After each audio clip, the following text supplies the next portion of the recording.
At the U.S. Regional Championship in Atlanta, Georgia, we interviewed Joe Lossett, a player piloting a Pioneer Lotus Field Combo deck. In this episode, we ask him how the combo works and the deck's best matchups. Let's check it out. Basically, it's a tournament where all the best players in the world from different countries and everything come in the same room and play the game that we all love. I am Jace Belair. And I am Stoneforge Mystic. It's just a really amazing game. It's just mind-boggling to even think about. I guess the rest is history.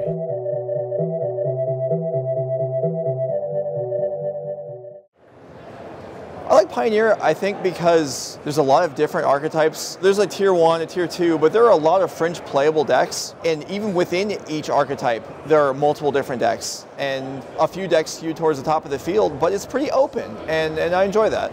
So I played Lotus Field a couple years ago. It did pretty well. Underworld Breach got banned, and then quite a while later on, I saw something about, oh, Lotus Field is still being played. And I was like, that can't be true.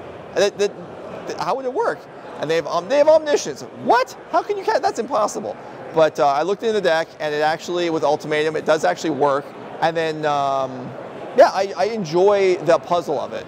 So the point of the Lotus Field deck really is to take advantage of the Lotus Field itself comes into play. You have to sacrifice 2 lands. And then the key synergy of the deck is that if you use Thespian stage to copy Lotus Field, you can have 2 Lotus Fields, but you only have to sacrifice lands for the first one. The Thespian stage already being in play, you don't have to sacrifice again. And then there are several cards in the deck that allow you to untap a land. And when you're untapping a land that taps for 3, you can really explosively build out mana and get towards higher cost cards that aren't feasible. Emergent Ultimatum costs 7 mana. You're not getting to 7 land, uncontested in this format. But here we can do it with 3 lands sometimes, and that's realistic. So the mana base in Lotus is fairly stock among most of the players. There's a few temples. There's the Lotus and the Thespian stage. There are just standard dual lands. And then you do need a couple things to allow you, like if you get Boseiju or Field of Ruin, you do need some things to fetch. So there's generally 1 island and 1 breeding pool.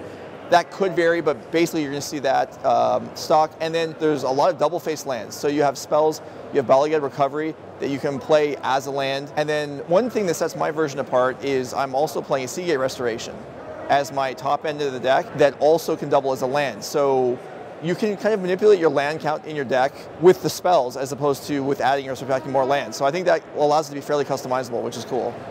The spells basically consist of Hidden Strings and Pore of the Pages, which allow you to untap lands and generate more mana. Pore also draws 3 cards, which is a nice side benefit, but really those are your cards that generate more mana. And then you're getting to the Sylvan Scrying and Impulse, which, because it is crucial to the deck to have Lotus Field. So you have Sylvan Scrying, tutor forward, Impulse to try and find it. And then we have the top end, which is Emergent Ultimatum, which is kind of the hammer of the deck. You generally win when you cast it. It costs 7 in 3 different colors, so it's not easy to resolve. But when you do it, you expect to win the game every time, and that you do actually win most of the time when you resolve it. So that's kind of the upper end. And then there's a couple singletons that are basically Emergent Ultimatum targets, like Omniscience, commonly Behold the Beyond, in my version, Seagate Restoration, and then a few other things like Lier is very strong, allowing you to interact with the graveyard and just get more power in the long game. But really it's untapping spells, things that find Lotus Field, and then Emergent Ultimatum. The standard setup on the Ultimatum, if you have 2 Lotus in play, even if you don't, but it works much easier if you have 2 Lotus in play, is you pull out Pore Over the Pages, Dark Petition, and Omniscience. So your opponent is kind of stuck, because if you have anything more than like 1 card in your hand, it's dangerous to give you Omniscience. But if you give you Pore Over the Pages and Dark Petition, what you can do is the Pore Over the Pages obviously draws 3 cards, you discard 1, you untap your 2 Lotus. That's 6 mana. Dark Petition resolves, you tutor up anything you need, often that's another Ultimatum. Spellmaster gives you 3 more mana, so then you have 9 mana, so you can just Ultimatum again, and then you just build up overall strength in your hand, and then you just win by overwhelming them. The creatures in the deck, we have Arboreal Grazer, which is kind of a necessity. It stinks. I really tried to reduce the number, but I'm playing 4 after all. I just gave up. I was like, fine, I'll play them. It's an 0-3 blocker, allows you a land drop. We've got Vizier of Tumbling Sands, which is another untapper that it only untaps 1 land, but you net a card out of the deal, so that's nice. Occasionally you actually cast it, and that generates a lot of mana, can block some things, but you're probably not going to do that in matchups where it can actually get killed. And then we have Lier, which is very, very strong. Spells are uncounterable. That's good when you're playing a spell-based combo deck. It can flashback everything. It's almost a win condition by itself, and that's another thing you can get on Ultimatum that makes things very difficult for your opponent to manage, because just there's so many powerful spells that go in the graveyard and generating more mana, so you can just recast everything, and it's almost impossible to keep up with. So there's a couple ways you can build the sideboard, depending on how many Wish type cards you're playing in the main deck. It's more common to have one these days, either Fae of Wishes or Mastermind's Acquisition. Some players still play two. So the sideboard is cards you can wish for, including Approach to the Second Sun, which is a win condition. But then you're going to have some number of sweepers to deal with creatures, particularly troublesome things like Thalia, which nobody wants to deal with.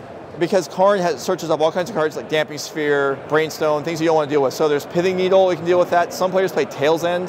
You're going to have some ways to deal with opposing spells. Most common is Thought Distortion. I'm playing Silence, that's another option. And then probably the biggest point of uncertainty is the Zacama, which a lot of people are playing, and it doesn't seem like it fits in all that well, but you figure your opponent has no removal, and there's a number of decks that just can't beat it.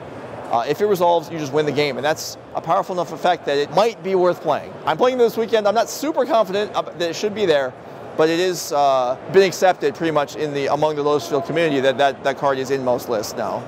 The best matchup overall is probably the Karuga Fighters deck. They just have effectively no interaction main deck. After sideboarding, they have a couple Mystical Disputes, maybe a couple Leyline of the Voids. It's just not enough. They really don't have a chance. Among the most played decks, Arclight Phoenix is a tremendous matchup. Mostly in the game 1, they have 2 Spell Pierce. That's not enough. They gain some counters after sideboarding, but they get put in a trap where do I try and pressure, or do I hold up mana for counter magic? And they basically lose either way. So yeah, those Arclight and Karuga Fires are the matchups you really want to sit down across from. What we don't want to face is decks that don't have to choose between pressure and interaction. They can do both. You can win through Thalia, but it's a pretty big nuisance. And then Spirits, because they have counters that they're also attacking with at the same time. So that's really the problem. I mean, I played a lot of Tron in Modern, and there's some appeal, even just to the little kid in you. It's like, I want to play big spells. And Ultimatum is not just one big spell, it's 3 more spells on top of that. And that's so fun, it's so cool. It's just enjoyable every time. I don't get tired of it. That's all for this video.